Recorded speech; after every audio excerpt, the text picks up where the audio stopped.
Algunas escenas de este programa han sido recreadas. Filadelfia, Mississippi, 1964. Un tranquilo pueblo sureño cargado de tradiciones fue el blanco de una invasión.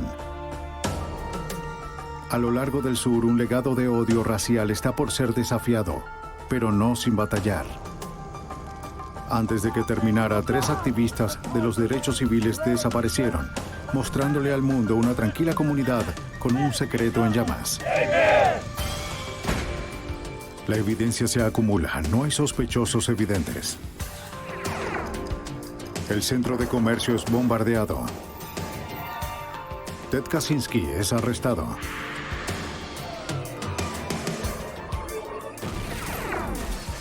Fugitivo a un prófugo. Los archivos del FBI.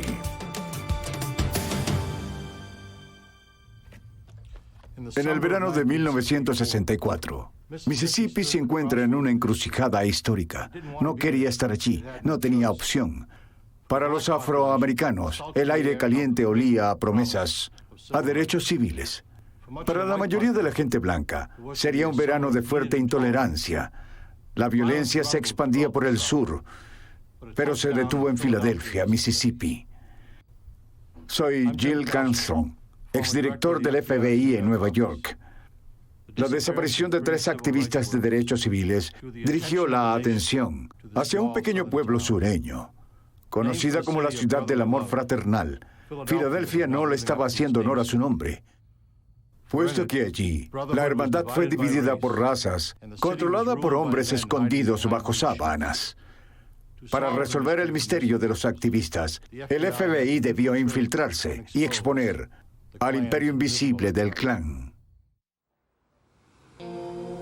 Mississippi, en la década de los 60. La verdadera historia de Mississippi en llamas. Las personas aquí eran como las de cualquier otro lugar, orgullosos de sus pueblos, firmes en sus creencias y reticentes al cambio. Pero soplaban vientos de cambio, y estos vientos llegaban desde el norte de forma implacable. En el verano de 1964, 1000 estudiantes de las universidades del norte se preparaban para ir a Mississippi para informarles a los afroamericanos sureños sobre sus derechos al voto como ciudadanos. El presidente Johnson firmaría la Ley de Derechos Civiles en julio. De manera ingenua, sería el inicio del fin de la opresión al pueblo negro. Pero las generaciones de odio no pueden ser eliminadas con una simple legislación. La acción de los estudiantes fue encabezada por COFO, Consejo de Organizaciones Federales. Era un grupo multitudinario que unió a diferentes organizaciones con la intención de luchar por los derechos civiles de los afroamericanos. La misión se llamó el Proyecto de Verano.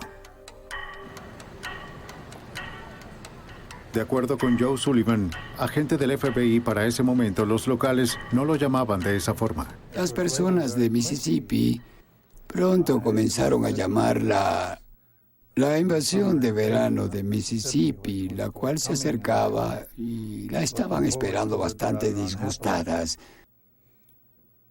Ese fue el origen del problema. Mientras la invasión se acercaba, las personas se preparaban para enfrentarla. En el día la vida seguía igual que siempre, y las personas rumoreaban acerca de las desgracias que estaban por llegar. Pero al caer la noche, las palabras se convertían en acciones, y el Ku Klux Klan, el imperio invisible, comenzaba a despertar. No permanecería invisible por mucho tiempo. Los activistas de derechos civiles enfrentándose en Ohio sabían que sus esfuerzos serían confrontados con violencia y terror, pero no tenían idea de qué tan lejos iría o qué tan rápido se intensificaría. Para COFO, Mississippi, con una larga historia de marginación y gran odio racial, era el blanco más difícil de cambiar y el mayor premio.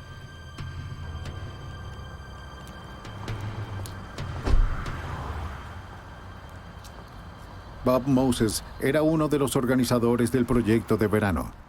Mississippi es reconocida en las mentes de los hombres negros como el símbolo del racismo, Y mientras montamos nuestra campaña allí, la pregunta era en nuestras mentes, puedes hacer lo que quieras, puedes aprobar la ley de derechos civiles si quieres, y puedes hacer esto o lo otro, pero a menos de que logres cambios reales en Mississippi, no se podrán deshacer de esta infección porque Mississippi es el lugar donde se alimenta.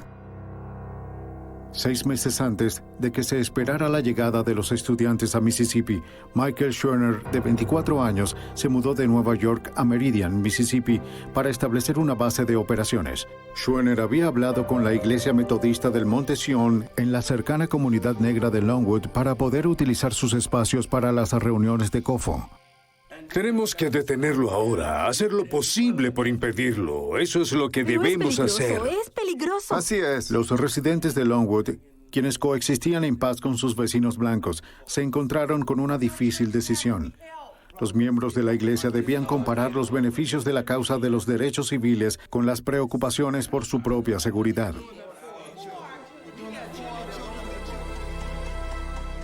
Cuando terminó la reunión, seguían sin llegar a un acuerdo.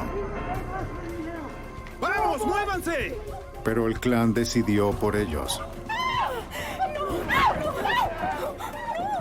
Varios miembros de la iglesia, incluyendo mujeres, fueron golpeados.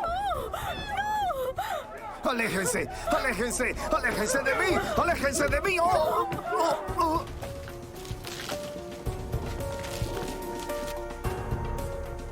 Esa misma noche, la iglesia del Monte Sion fue incinerada.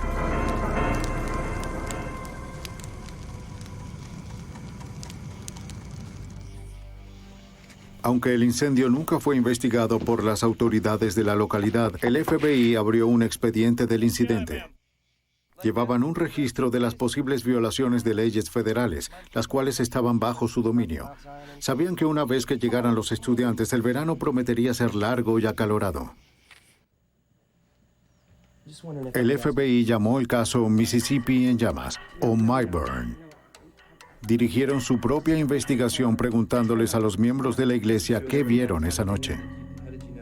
Aunque los miembros del clan habían ocultado sus caras, los testigos dijeron ver a un hombre en una camioneta con un sombrero de alguacil, insinuando que la policía local estaba involucrada. No era una sorpresa. En el sur, muchos estaban disgustados con la constante presión del gobierno federal por la integración. A menudo la policía local trabajaba para mantener la misma situación racial. Era un sentimiento de rebeldía en contra del gobierno. Se desafiaba cualquier intento del gobierno federal de cambiar esto y eran vistos como el enemigo.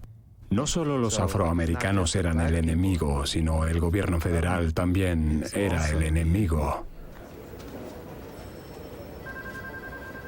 Jim Ingram, el ahora comisario del Departamento de Seguridad Pública de Mississippi, era un agente del FBI en Jackson en los años 60.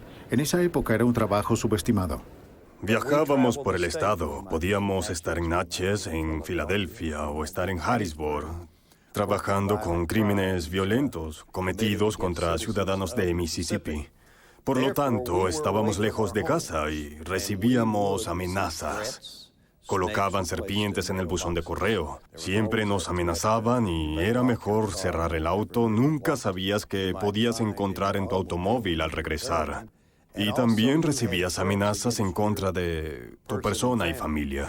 Pero a pesar de los intentos de intimidación, la presencia del FBI en el estado estaba por incrementarse en un 100%.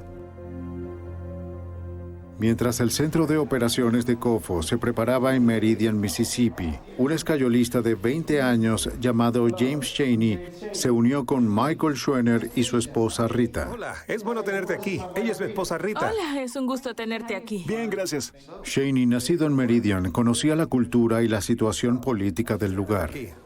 Bien, Michael Schwerner, un progresista del Bronx de 24 años, tenía un título universitario en trabajo social. Su experiencia no podía ser más diferente a la de Chaney, pero estaban unidos por los mismos objetivos. Los amigos de Schwerner lo llamaban Mickey, un nombre que se escuchaba muy poco fuera de la oficina. La gente del pueblo, y me refiero a los miembros del clan en Meridian, lo llamaban barbudo. Tenía mucha barba y le decían el diablo. Hola, ¿hablo con Bob Moses? Andrew Goodman, de 20 años, se unió a Schwerner y Cheney. Era un voluntario de Queens, Nueva York, quien terminó su entrenamiento en Ohio una semana antes. Se lo dejo aquí. Sí, Andrew, colócalo en aquella caja. Nos iremos en un segundo. Mientras que Rita Schwerner regresó a Nueva York, los 3 hombres y otros voluntarios se preparaban para la llegada del primer grupo de 200 activistas de derechos civiles desde el norte, la primera oleada de la invasión programada para el 21 de junio de 1964. Esa mañana, Schwerner, Cheney y Goodman condujeron desde su base en Meridian hasta Longwood, a 55 kilómetros de distancia, para hablar con los miembros de la iglesia del Monte Sion acerca del incendio de hace 5 días. Cheney, quien conocía el área, fue el conductor.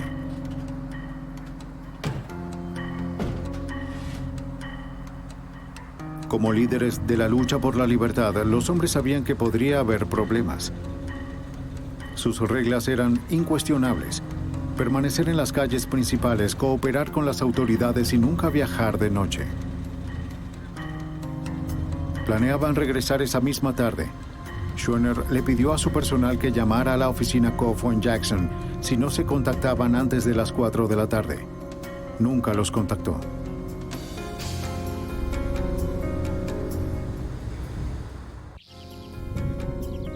Ya que Mickey Schwerner no llamó a su oficina a la hora programada, el FBI fue contactado. A su vez, contactaron a las autoridades locales para saber si alguien había visto a Schwerner, Cheney y Goodman. Oiga, ¿qué hace, oficial? No me hable de esa forma. Alguien los vio. De acuerdo con el delegado Cecil Price del condado de Neshoba, el trío estaba regresando de Longwood esa tarde cuando los detuvo a las afueras de Filadelfia, Mississippi, a 60 kilómetros de Meridian.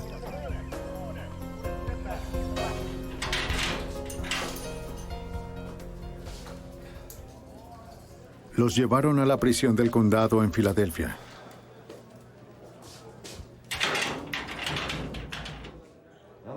Cheney fue multado por exceso de velocidad.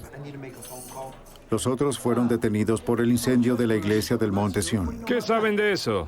Nada, oficial. Encerraron a Cheney en una celda para prisioneros afroamericanos. Schwerner y Goodman compartían una celda distinta. Sí, señor. No, señor. No se les permitió realizar una llamada hasta la cena, horas después de que su llamada a las 4 p.m. pasara.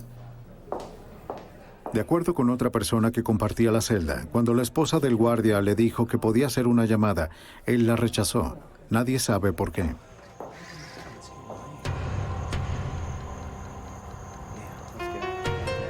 Eventualmente, luego de que Schwerner pagara los $20 de fianza de Cheney, el delegado Price los dejó en libertad.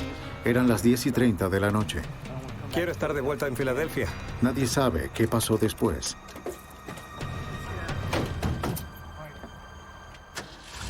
Mientras estuvieran desaparecidos, había esperanza. Si hubiesen aparecido en prisión y hubiesen seguido en la cárcel, había esperanza. El problema fue que los liberaron en algún momento de la noche y luego volvieron a desaparecer. Así que esa situación habla de lo peor. El agente Sullivan también temía lo peor. Sospechaba que los activistas de los derechos civiles no fueron simplemente dejados en libertad, sino entregados al Klan. Era un tipo de crimen con el que ya había trabajado. Encerrar y luego entregar a los prisioneros en vez de liberarlos. Conocí ese tipo de cosas. Estaba seguro de que eso era lo que sucedía. La desaparición fue una noticia espeluznante para los estudiantes voluntarios que tenían programado llegar a Mississippi al día siguiente. Pero las personas en todo el estado lo interpretaron de manera diferente. La respuesta de Mississippi es que esto es un engaño y estas personas prepararon esto para llamar la atención del país y luego están escondidos en algún lugar, en Nueva York o en otro lugar. Esto solo es para una gran publicidad. Esa fue la respuesta oficial de Mississippi. Había rumores por todos lados y nos dijeron, creo que apareció en los periódicos también, que estas personas habían preparado una estafa y luego se fueron a Cuba, donde pondrían en ridículo al estado de Mississippi por lo que les había ocurrido a ellos. La investigación comenzó con el delegado Price, la última persona que vio a Schwerner, Cheney y Goodman. Mantuvo su versión de haberlos liberado alrededor de las 10:30 de la noche, pero no explicó en dónde se encontraba él alrededor de una hora después. Para Joe Sullivan, enviado de Memphis para dirigir la investigación, esa era la única pista, y no muy grande. Solo sé que entraron al auto y se dirigían a la ciudad, tal y como les dijimos. La oficina del sheriff fue cómplice. De eso estaba seguro. No tenía pruebas, solo tenía la experiencia por haber visto este tipo de cosas antes. Y en ese momento me volví más selectivo acerca de a quién le contábamos lo que hacíamos. El FBI comenzó a buscar algún indicio de los jóvenes. Nadie los había visto, o al menos no lo decían. Luego, el 23 de junio, 2 días después de su desaparición, su camioneta fue encontrada. 2 indios Choctaw de un área cercana habían conseguido el vehículo en llamas la noche siguiente. Había sido incendiada en su totalidad en un área pantanosa llamada Bogue Chitto Creek, a 15 metros de la autopista cerca de Filadelfia. Cuando supieron su posible significado, llamaron al FBI.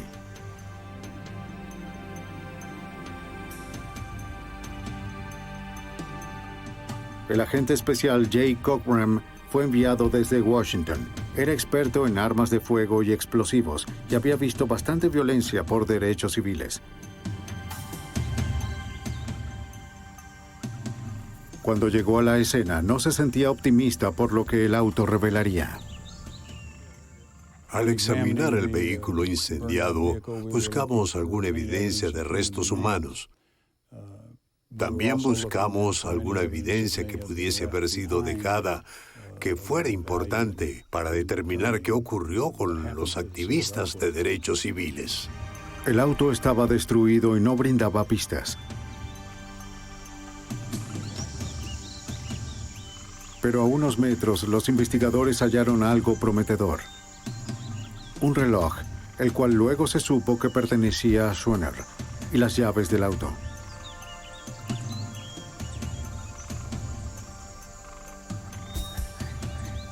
El reloj se había detenido a las 12:45. No tomó mucho tiempo para que se supiera la noticia del descubrimiento. Las noticias se esparcieron por las radios de la policía poco tiempo después de que se recuperara el vehículo y también por la prensa, los vecindarios, la radio y todo lo demás. Y comenzamos una gran búsqueda en Bogue Chitto y no fue fácil. Para los incrédulos, el descubrimiento del auto reforzaba la idea de que era una farsa. Pero de manera extraoficial, las esperanzas de encontrarlos con vida se habían desvanecido. Desde el inicio era obvio que no nos iríamos hasta localizar los cuerpos. El señor Hoover ni el público lo permitiría. Encontraríamos sus cuerpos sin importar el tiempo. El agente Sullivan contactó al director J. Edgar Hoover para pedir refuerzos. Les dije que creían necesitar al menos 25 hombres de inmediato, pero pensé en que necesitaría mucho más si ocurría de la manera que yo temía que sucediera y dijo, ¿de qué estás hablando? Y dije, bueno, necesitaré 100 hombres. Y él dijo, están en camino. Debemos ser rápidos, ¿de acuerdo? Pronto los 100 agentes, apoyados por los estudiantes, se dirigieron a Filadelfia para buscar a Cheney, Schwerner y Goodman. Bien, chicos, vengan. Iremos por aquí. No fue suficiente. Los hombres o sus cuerpos podían estar en cualquier parte.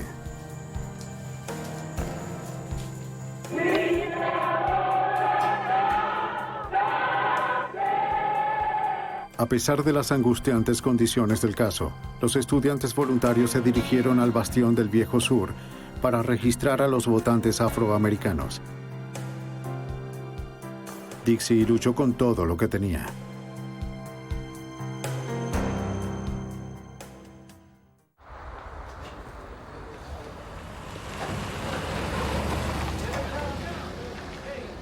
Mientras se acercaba la invasión del verano, los ojos del mundo estaban puestos en Mississippi.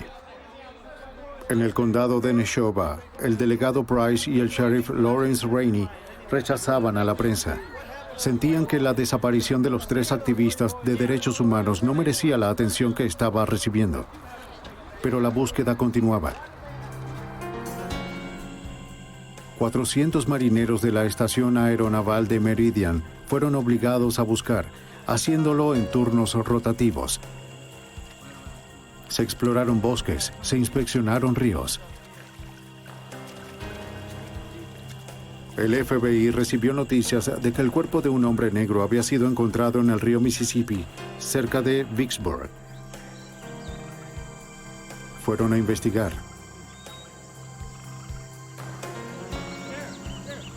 A pesar de que Vicksburg estaba a 220 kilómetros, era posible que el cuerpo de Cheney hubiese flotado por el río. Era la única pista que tenían de esta desalentadora búsqueda. Descubrimos que en realidad que este cuerpo no era de ninguno de los activistas desaparecidos. Se determinó que fue una víctima de un linchamiento del Klan. No fue la única falsa alarma de ese verano, ya que otras víctimas del linchamiento aparecieron. Algunos no fueron reportados porque en distintas áreas el Klan era la ley. Encontrar a los activistas desaparecidos era la prioridad del FBI, pero arrestar al Klan era el objetivo final. Mientras continuaba la lucha por el registro de votantes, el caluroso aire de Mississippi ardía con odio. La actividad del Klan se intensificó. Más de 60 casas, iglesias y negocios de afroamericanos fueron incendiadas ese verano, y eso era solo el comienzo. Vi la violencia, vi los asesinatos, vi personas quedándose sin hogar, vi iglesias quemándose a mitad de la noche, vi vidas perderse por ninguna razón, sin razón alguna, por un grupo que sentía que hacía lo correcto. Para acabar con el poder del Klan en el sur, el presidente Johnson autorizó abrir una nueva oficina del FBI en Jackson, Mississippi, 3 semanas luego de la desaparición de los hombres. De acuerdo con el agente Ingram, los días de benevolencia habían terminado. El FBI se puso manos a la obra. En cuestión de unos pocos meses, tenías a casi 300 agentes trabajando en todo este estado que posee alrededor de 650 kilómetros desde la costa hasta la frontera con Tennessee. Así que cubrimos cada lugar, 82 condados. Teníamos agentes en toda el área. Mientras algunos agentes continuaban la búsqueda, otros tocaban cada puerta esperando encontrar algunas pistas. Las personas eran educadas, pero no cooperaban. La táctica del FBI era dividirlos y vencerlos. Los agentes asistían a las reuniones del Klan, tomaban fotografías, anotaban sus matrículas, hasta que se les pidió retirarse. Para ese momento tenían lo que buscaban. Luego, la siguiente vez que hablamos con ellos, dijeron, no soy miembro del Klan. Bueno, estabas en la reunión del Klan. ¿Por qué estabas ahí?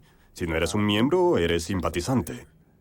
¿Sabías que ellos hicieron estallar una iglesia? ¿Sabías que explotaron una escuela que quería eliminar la segregación? ¿De esta manera quieres comportarte? Y la mayoría decía no.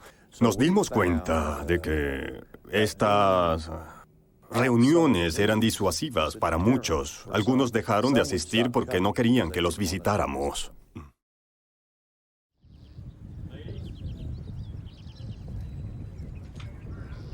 Otros debían ser más persuadidos. A cada agente se le asignó un miembro del clan para vigilar desde la distancia. Si un bombardeo u otro acto de violencia ocurría, era tarea del agente llamar a ese miembro para conocer su paradero.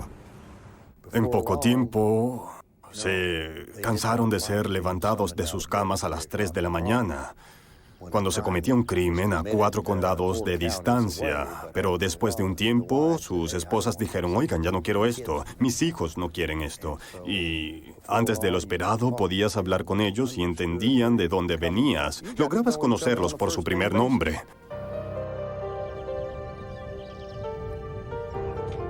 Pronto los informantes comenzaron a declarar. Algunas eran esposas con historias que contar, otros eran miembros del clan, afligidos por la culpa, quienes pudieron brindar un poco de información lejos del alcance de sus curiosos vecinos. Para incentivarlos un poco más, las organizaciones religiosas y de derechos civiles traían dinero para pagarles a los informantes. Comenzaba a romperse el silencio. Algunos informantes insinuaron que las investigaciones debían comenzar en la oficina del sheriff, aunque Sullivan ya tenía en la mira al sheriff Rainey y al delegado Price. El oficial Price era el objetivo clave en nuestros pensamientos, al igual que Rainey, porque Price no hacía mucho más sin la autorización de Rainey. El problema era documentar lo que él había hecho, encontrar a alguien que nos hablara al respecto.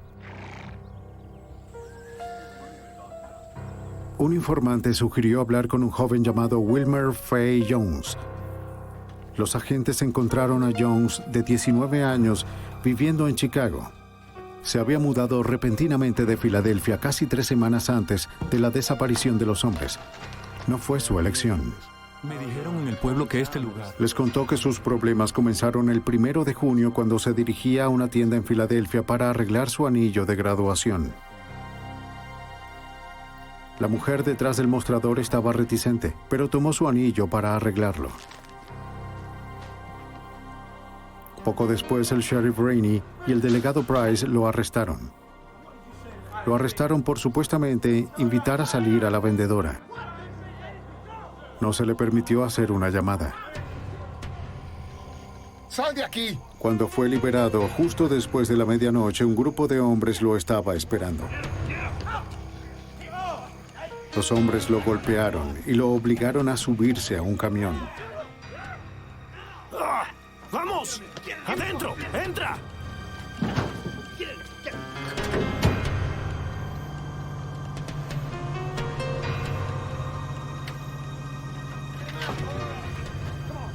Los justicieros lo llevaron a un lugar apartado.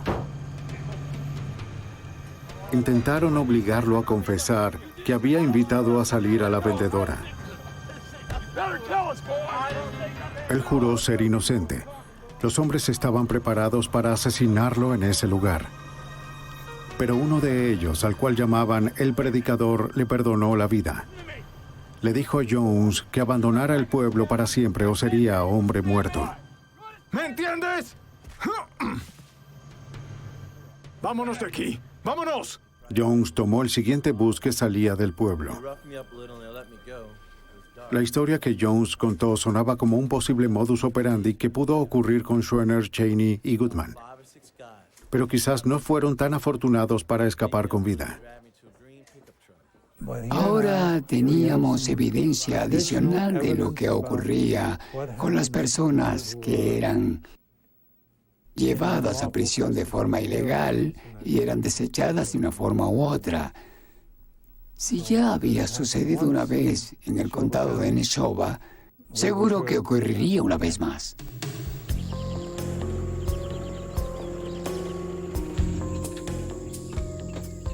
Confiando en que Jones podría ser la clave para dar con el paradero de los cuerpos de los activistas, los agentes hicieron que los llevara al lugar donde los hombres lo golpearon.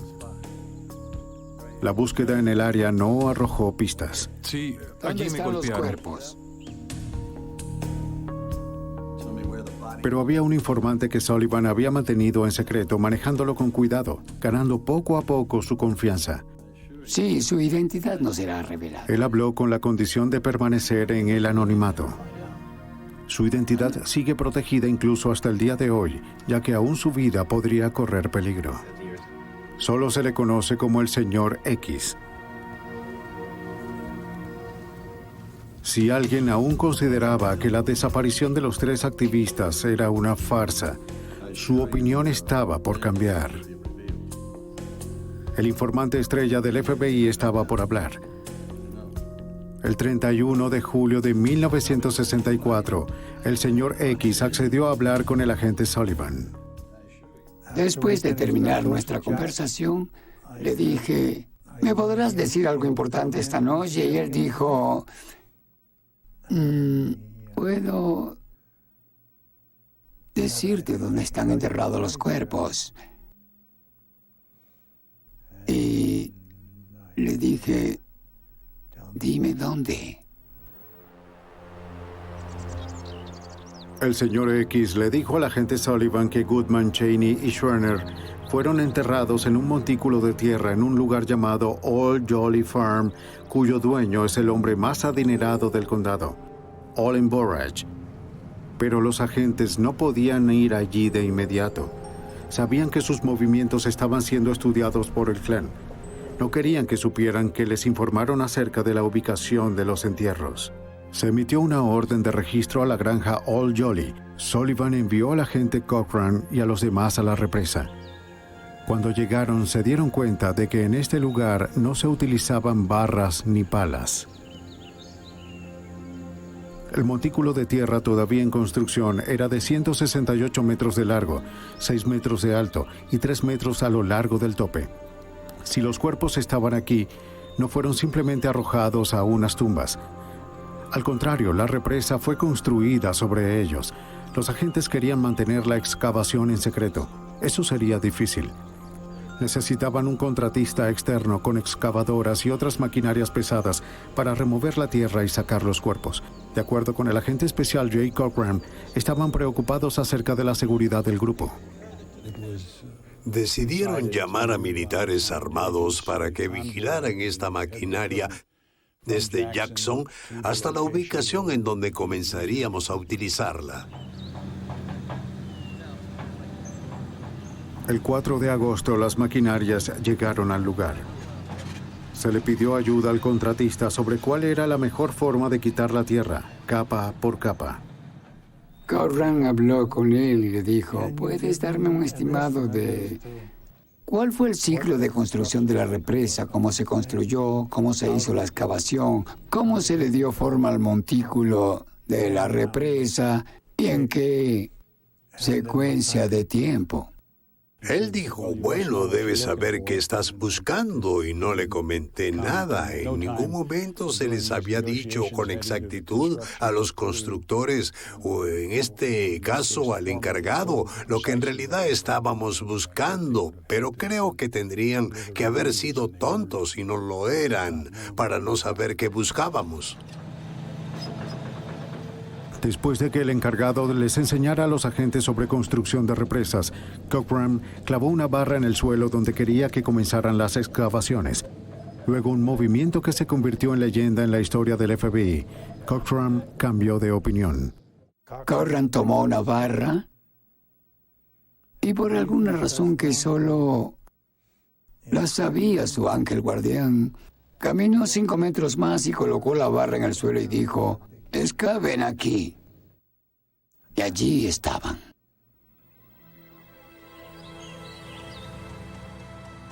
El trabajo comenzó a las 8:30 de la mañana. Progresó con lentitud. A las 2:45 el agujero tenía 4 metros de profundidad y el pésimo olor a muerte era inconfundible. Dejaron las máquinas a un lado para utilizar palas de jardín más delicadas. Mientras el sol se hacía más fuerte, el hedor aumentaba y contaminaba el ambiente. Una plaga de moscas anunciaba a los agentes el desagradable éxito. Poco después de las 3 de la tarde se encontró el primer cuerpo a unos 4 metros. Era Mickey Schwerner, identificado por el contenido de su billetera. El siguiente en ser encontrado fue Goodman, seguido por Cheney. Es muy difícil de describir. Quizás es la experiencia más triste que alguien puede vivir. Es una ilustración gráfica de la crueldad de un hombre hacia otro. Matar a estas personas sin ninguna razón imaginable. Los cuerpos fueron enterrados hacía más de un mes. Era imposible determinar de inmediato la causa de la muerte. El médico forense fue citado junto al delegado Cecil Price. Caminaban como si fuese asunto del sheriff. Encontraron un cuerpo, ¿qué tal eso? Era bastante normal en realidad. Price y el forense sacaron los cuerpos del lugar para que pudieran ser trasladados al Hospital Estatal de Jackson. Cecil Price los sacó a todos. No ayudé con ninguno. Dejé que las autoridades locales que tenían jurisdicción sobre los crímenes hicieran su trabajo. Así no podíamos ser acusados de confundir o perturbar la evidencia o algo por el estilo. Si la presencia del delegado era un ejemplo de un criminal regresando a la escena del crimen, el agente Cochran no vio señal de culpabilidad. Todos los agentes que estaban en la escena tenían sus miradas puestas sobre Price. Sé que no noté ni una ligera reacción emocional y creo que ninguno lo notó. Las autopsias se realizaron en Jackson. Les habían disparado a los 3 hombres. A Schreiner y a Goodman le dispararon una vez, a Cheney 3 veces. Un material duro y rocoso fue extraído de la mano derecha de Goodman. Lo que sea que sucedió esa noche, el material mostró que la pesadilla de Goodman no terminó con una bala. Tras unos análisis del material realizados posteriormente en el laboratorio, se determinó que era un polvo similar del maquillaje o relacionado al componente de arcilla presente en la tierra de la represa. Esto parece indicar que mientras el señor Goodman estaba acostado en su tumba, seguía con vida. Las balas en las víctimas fueron analizadas por la Unidad de Análisis de Armas de Fuego del FBI. La mayoría de las más de 5,000 armas aquí fueron confiscadas de crímenes reales a través de los años. A pesar de que su equipo ha evolucionado desde 1964, el rol de la unidad sigue intacto: vincular las balas con sus armas. Hoy la galería de armas es del dominio del agente especial de supervisión Paul Tangren. Las balas se deforman dentro del cañón. Y esos defectos son únicos y específicos de esa arma de fuego. Y el patrón de marcas que obtiene al pasar por estas deformaciones es como la huella dactilar de un arma. Las balas de un crimen se inspeccionan una al lado de la otra.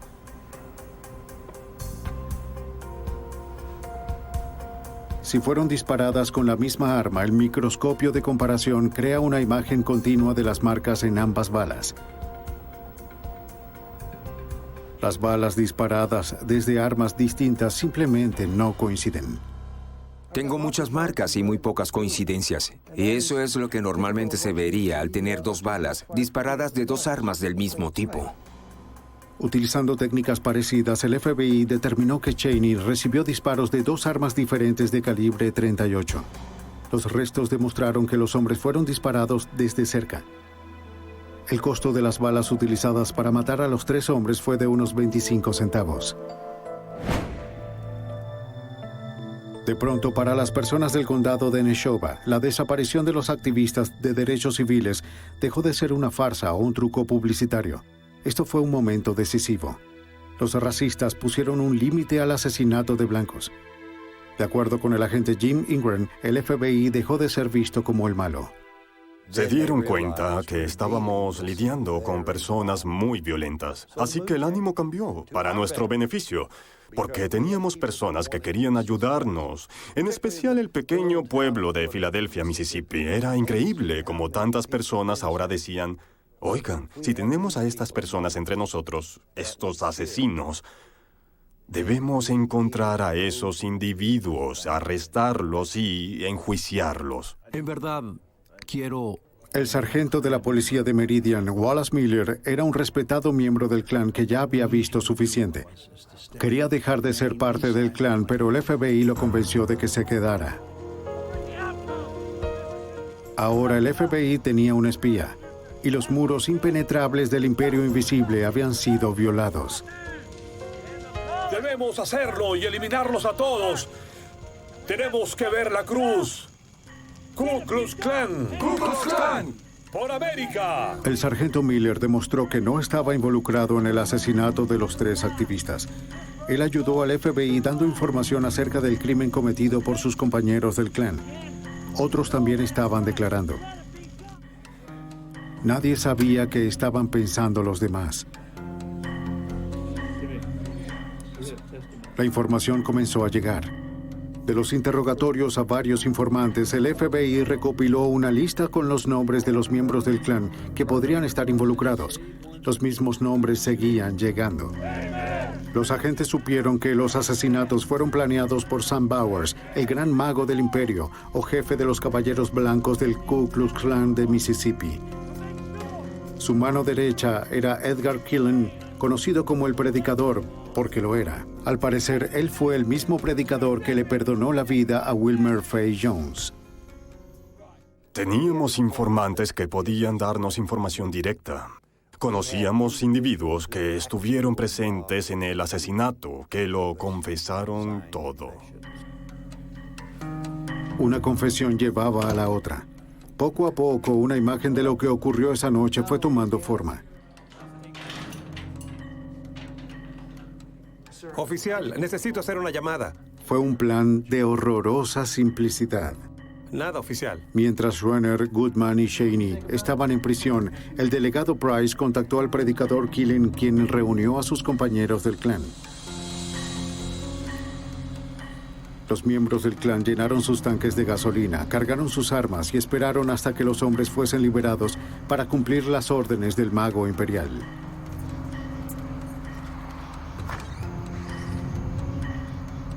Cuando los 3 activistas fueron liberados a las 10:30 de la noche, el clan estaba listo. Debemos regresar rápido. Tenemos que apresurarnos. ¿Tienes las llaves del auto? Conduce. No quiero regresar a Filadelfia. Salgamos de aquí.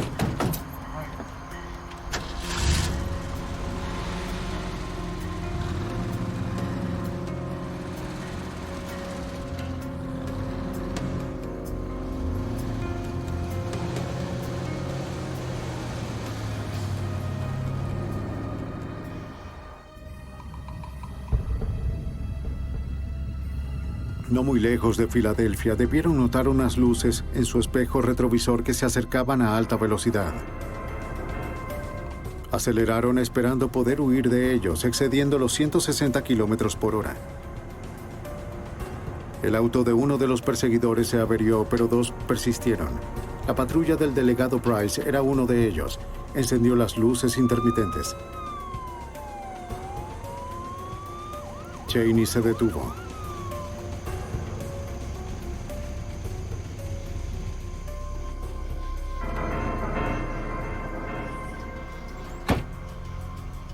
¡No he terminado contigo! El delegado Price arrojó a Cheney de la camioneta. ¡Sal de allí! ¡Vamos! ¡Silencio! Desearás no haber estado aquí, muchacho. Tú me hiciste perseguirte, tú. Schroeder y Goodman fueron llevados a la parte trasera del auto. ¿A dónde vas? Mientras Cheney intentaba seguirlos, Price lo golpeó con su garrote y lo metió en su auto.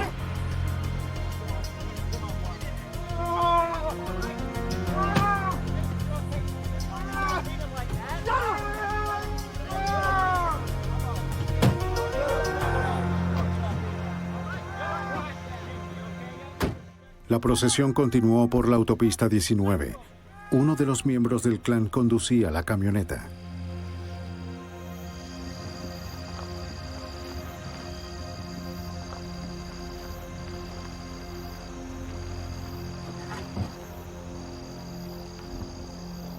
Los asesinatos ocurrieron con rapidez.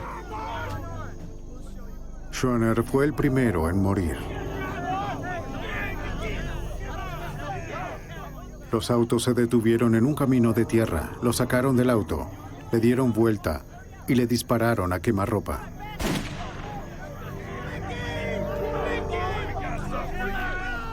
Goodman fue asesinado de la misma forma. El último fue Cheney, asesinado por 2 hombres.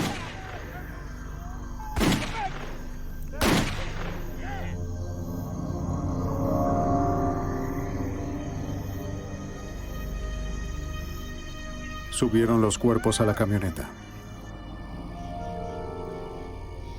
Los estaban llevando a la granja Old Jolly, donde se encontraba la excavadora, lista para ocultar la evidencia a 15 metros de profundidad.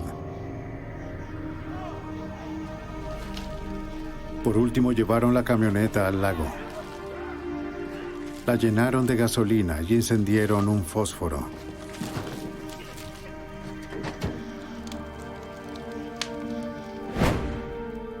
El 25 de noviembre, el FBI anunció que conocía a los asesinos de los 3 activistas. Pero los cargos por asesinato estaban bajo la jurisdicción estatal, no federal. El FBI solo podía esperar que los condenaran por violación a los derechos civiles. Sabían que Mississippi no los condenaría por asesinato. Más de 5 meses después de los asesinatos, 19 hombres fueron acusados de conspiración criminal y oprimir e intimidar a los activistas para que no defendieran sus derechos constitucionales. Otros 2 fueron acusados de tener conocimiento sobre el crimen. Todos pagaron su fianza y fueron liberados. El 10 de diciembre se llevó a cabo una audiencia previa al juicio. Cuando entiendes la importancia de la evidencia física que habíamos sido capaces de recolectar, las fotos de la represa, las fotos de los cuerpos, las autopsias, el auto incendiado, entre otros, teníamos enormes cantidades de evidencia circunstancial para registrar las confesiones. Así que era un importante caso el que resolvimos y fuimos afortunados de tener a 2 fiscales sobresalientes. Consideramos que la evidencia era extraordinaria, pero también sabíamos que eran momentos difíciles para Mississippi, que no todo el mundo pensaba como nosotros. El juicio del gobierno federal estuvo mal casi desde el comienzo. Durante la audiencia, el juez se negó a firmar confesiones o testimonios escritos por parte de los principales testigos. El gobierno insistió en el caso y el 11 de enero el gran jurado condenó a 18 hombres, incluyendo al oficial Rainey y al delegado Price, pero los cargos pasaron de ser delitos graves a delitos menores. El caso perdió fuerza hasta 1966, cuando la Corte Suprema de los Estados Unidos decretó que podían aplicarse cargos por delito mayor. 3 años después de los asesinatos, el 9 de octubre de 1967, el juicio se llevó a cabo en la Corte Federal de Meridian. Durante 10 días el país esperó el veredicto, pero no hubo ninguno. No hubo acuerdo en el jurado. Y de inmediato, las personas que se encontraban dentro de la corte de Meridian, Mississippi, comenzaron a reír y abrazarse con alegría diciendo, «Oigan, ganamos». No llegaron a un acuerdo. El juez dijo, «No, ustedes van a regresar». Y regresaron para seguir deliberando. A la siguiente mañana, el 20 de octubre de 1967, llegaron a un veredicto.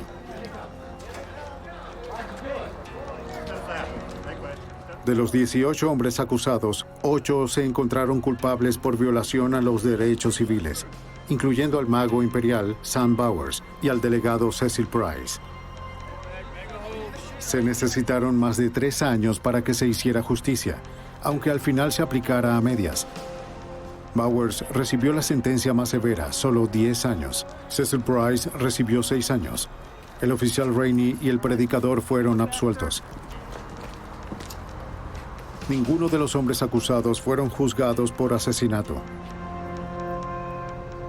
Muchos de ellos aún viven en Mississippi, y aunque existen rumores de volver a abrir el caso de Mississippi en llamas, todas las evidencias fueron destruidas hace años por orden de la Corte. El odio que dividió a la nación no fue erradicado tan fácilmente. De acuerdo con el activista de los derechos civiles Bob Moses, lo que ocurrió en Mississippi fue el inicio de la llegada de grandes cambios. Lo que ha cambiado en Mississippi es que antes de los años 60, Mississippi se consideraba un estado aparte del resto del país, un lugar que iba a desafiar al país a cualquier costo para mantener su idea de segregación racial.